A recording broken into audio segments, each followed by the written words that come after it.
You ask Tiger to solve. This deals with linear equations with one unknown.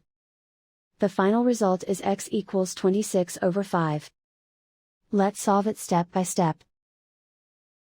Simplify the expression. Expand the parentheses.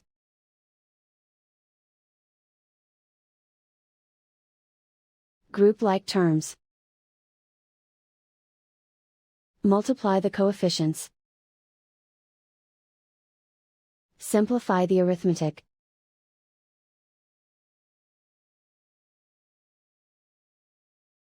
Group all x terms on the left side of the equation.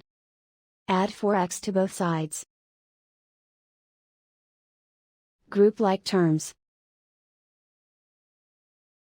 Simplify the arithmetic. Group like terms. Simplify the arithmetic. Group all constants on the right side of the equation. Subtract 1 from both sides. Simplify the arithmetic.